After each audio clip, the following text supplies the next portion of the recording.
શું છે કે મરણ જે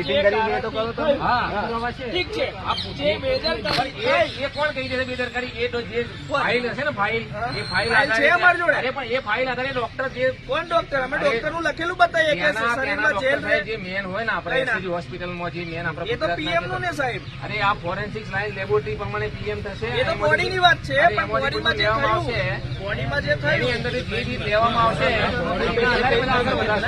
પહેલા તો આપણે પીએમ જ કરાવવું. અરે સાહેબ ના હોય ડોક્ટર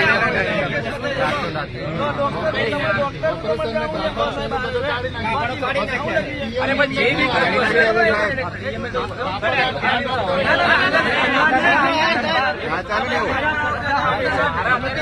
મારે વાઘોડિયા જવું પડશે ને. અત્યારે મને મેસેજ આવ્યો છે મારી પાસે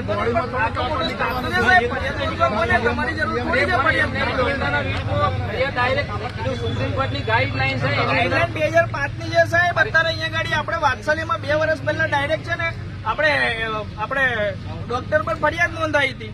2 વર્ષ થયા. તો આ તો તમારું જે હાઈકોર્ટ સુપ્રીમ કોર્ટ નું જે ગાઈડલાઈન છે તો 2005 ની છે સાહેબ. જે બી પણ એમાં પ્રોસેસ ડાયરેક્ટ ડોક્ટર ના વિરુદ્ધમાં કીધું ગુનો દાખલ થાય ને. કેમ થાય? અરે જો ડોક્ટર અરે પણ પહેલા પીએમ કરાય પછી આગળ વધે છે ને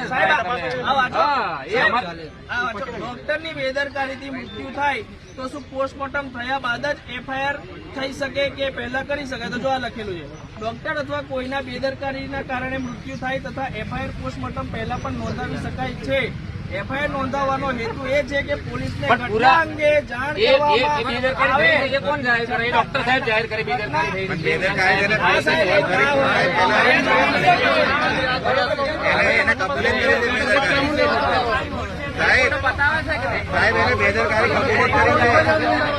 સાહેબ અમે આ બધું થઈ જાય, અમને ખબર છે.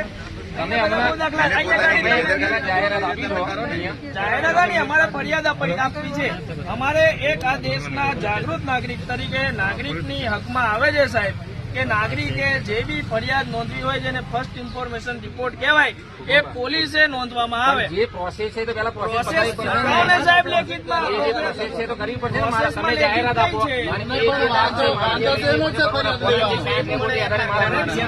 એ બધું તો સાહેબ એફએસએલ નો રિપોર્ટ 4 મહિને આવશે.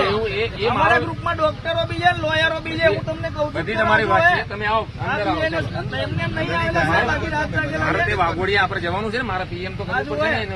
આ જો બીએલએસ ની બધી સેક્શન આટલી લાગે એની બી તૈયારી આપે. બીએલએસ ખોટું છે સાહેબ. ત્યાં ના પાડી એમ ખોટું છે પણ લેતા કેમ નહીં? ડાયરેક્ટ નહીં લેવાય ફરિયાદ. ના લેવાય સાહેબ. ડાયરેક્ટ સાહેબ ફરિયાદ બહુ હોય તો ડાયરેક્ટ લેવાની એનું નામ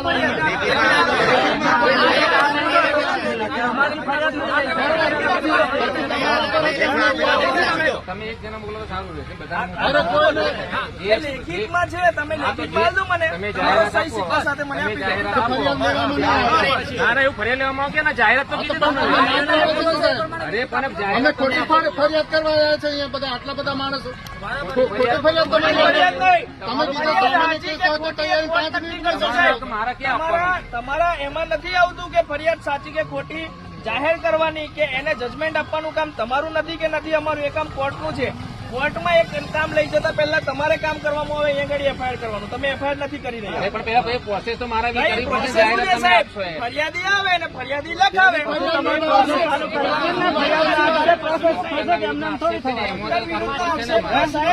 ફરિયાદના આધારે પ્રોસેસ ચાલુ થશે ને પહેલા તમારે ફરિયાદ કરો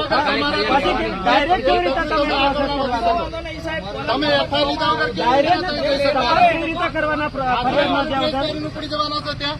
પણ ફરિયાદ નોંધ્યા તમે ફરિયાદ નોંધ્યા વગર કેવી રીતે જવાના ત્યાં પીએમ કરાવવા? ફરિયાદ વગર તમે પ્રોસેસ કરવાની જાહેરાત આપી